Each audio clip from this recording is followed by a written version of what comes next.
Bonjour, je suis Chris Burns et bienvenue dans The Network, un débat intense en réseau avec ceux qui font l'actualité. Voici les titres.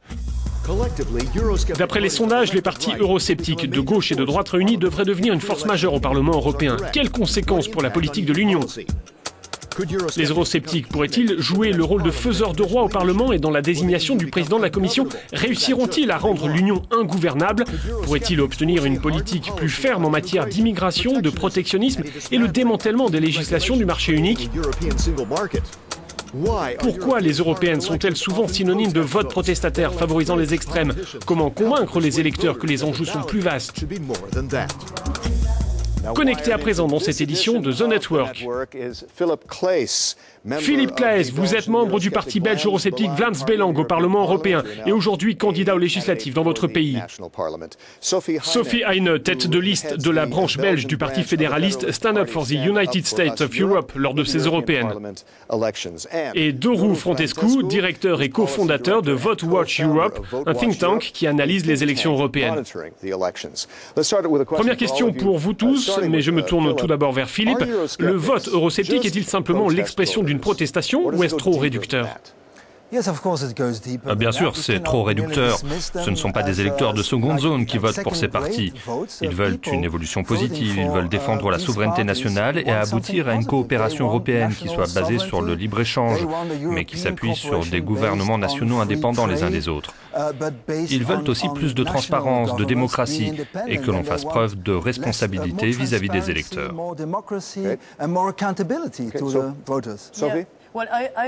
Je suis d'accord pour dire que ça va plus loin, mais c'est en partie un vote de protestation contre les responsables politiques au niveau national. C'est le reflet d'une désillusion profonde à l'égard de politiques qui entraînent ce type de vote.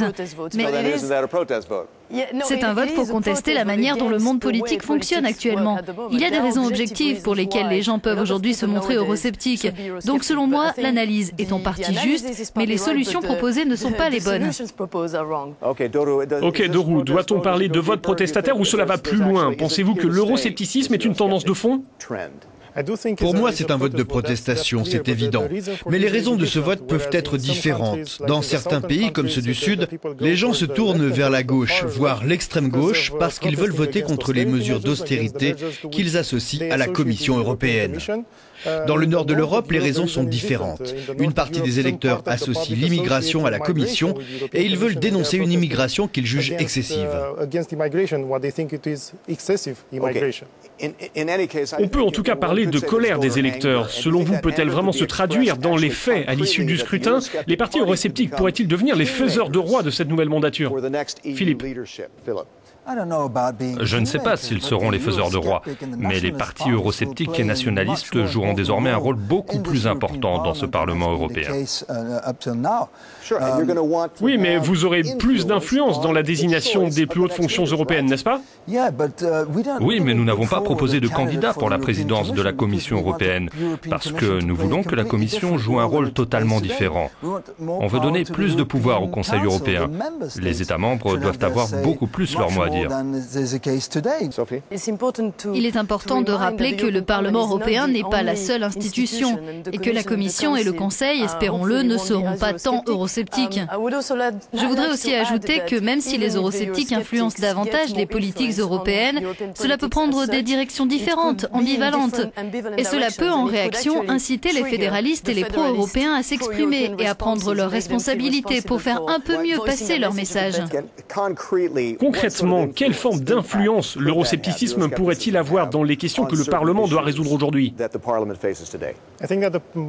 Je crois que la place plus grande des eurosceptiques au sein du Parlement influencera certainement le comportement des partis traditionnels, qui vont devoir en tenir compte quand ils formeront des coalitions parce qu'ils seront confrontés à un nouveau rapport de force.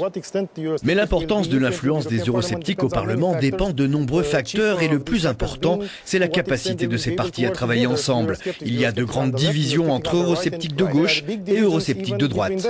Donc les grands partis devront peut-être passer des accords avec les formations eurosceptiques, ce qui pourrait leur faire prendre une toute autre direction.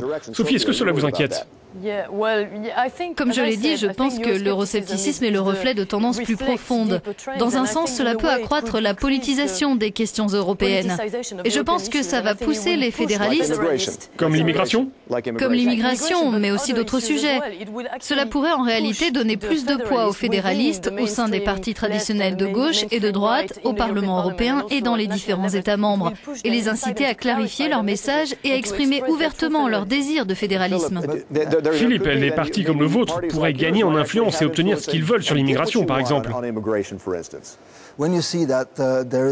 Quand on voit qu'il n'y a plus aucun contrôle aux frontières à l'intérieur de l'Union et que les frontières extérieures non plus ne sont pas suffisamment surveillées, ça engendre de nouveaux problèmes. Nous voulons que les États membres aient de nouveau la possibilité de décider qui a le droit d'entrer dans l'Union et selon quels critères. Ok, il semble qu'il y ait une logique dans tout ça. Reste que les partis traditionnels ne sont pas d'accord avec vous. D'où peut-être que les partis eurosceptiques sont de meilleurs communicants. La communication, est-ce que c'est ça le problème ? Il est clair que les partis traditionnels ne communiquent pas très bien parce que si c'était le cas, les eurosceptiques n'obtiendraient pas autant de sièges.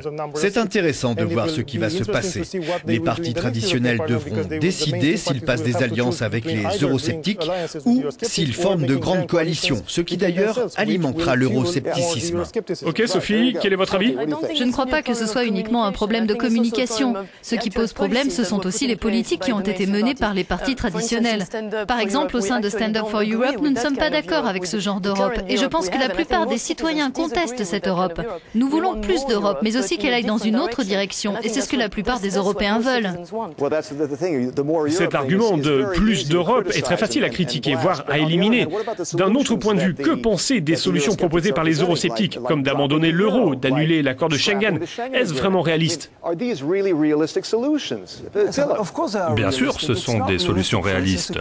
Ce qui n'est pas réaliste, c'est par exemple de maintenir éternellement au sein de la zone euro des pays comme la Grèce qui ne remplissent plus les conditions parce que ça va coûter beaucoup d'argent et ça crée beaucoup de tensions, non seulement parmi les États membres qui doivent payer la note, mais aussi du côté d'États comme la Grèce elle-même qui doit subir des mesures d'austérité. Deroux, pensez-vous que ces propositions soient réalistes ? Je ne crois pas. Concernant la plupart de ces propositions, les problèmes évoqués sont beaucoup plus complexes et ils ne peuvent pas être réglés par des solutions simples. Les difficultés économiques sont tellement vastes et il est difficile de croire que les pays peuvent les gérer chacun de leur côté. Les pays de l'Union, ensemble, sont beaucoup plus à même de gérer ces problèmes d'ampleur. Mais on va dans cette direction, à savoir une présence plus forte des partis eurosceptiques. Est-ce que ça signifie la fin de l'intégration européenne ? C'est vrai qu'il y a un risque de rupture, de cassure, et c'est pourquoi les fédéralistes devraient s'unir pour essayer de défendre ce projet européen, mais en contestant la manière dont il a été mené, car il est vrai que de nombreuses critiques sont totalement justifiées et objectives. Mais la seule façon de sauver l'euro, c'est en réalité de le consolider, de lui associer un gouvernement économique européen, de construire aussi une Europe sociale et fiscale et d'aboutir à une harmonisation de la fiscalité. Voilà ce dont nous avons besoin, et non d'un abandon de l'euro. Mais ce n'est pas ce que les gens veulent.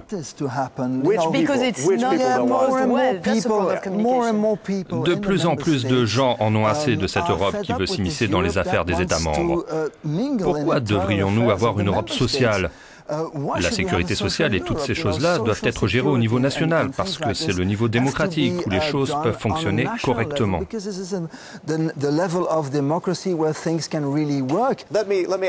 Dernière question, répondez chacun très brièvement s'il vous plaît. Pensez-vous que cette vague d'euroscepticisme annoncée puisse pousser les électeurs à s'abstenir ou au contraire les inciter à se rendre aux urnes ? Ce qui est intéressant, c'est que cela peut pousser les électeurs à aller voter, parce qu'aujourd'hui, ils ont mieux compris les enjeux de ces élections européennes, en particulier pour le Parlement européen. Ce qui va davantage mobiliser à la fois ceux qui soutiennent les eurosceptiques et ceux qui sont favorables aux partis traditionnels. Sophie, cela va détourner ou inciter les gens ? Eh bien, cela devrait pousser les électeurs à voter pour les représentants du fédéralisme, qui veulent une Europe qui n'est pas celle que nous connaissons actuellement. J'espère que ce sera le cas. Philippe, des électeurs qui s'abstiennent ou qui votent? Non, je pense que ça va pousser les gens à aller voter. Ils ont aujourd'hui l'opportunité d'agir vraiment et de voir que chaque voix compte. Et je veux que l'on tienne compte des votes eurosceptiques. Philippe, merci beaucoup. Je voudrais remercier nos invités, Philippe Claes, Sophie Heine et Doru Frantescu. C'était Chris Burns et à bientôt pour une prochaine connexion à The Network.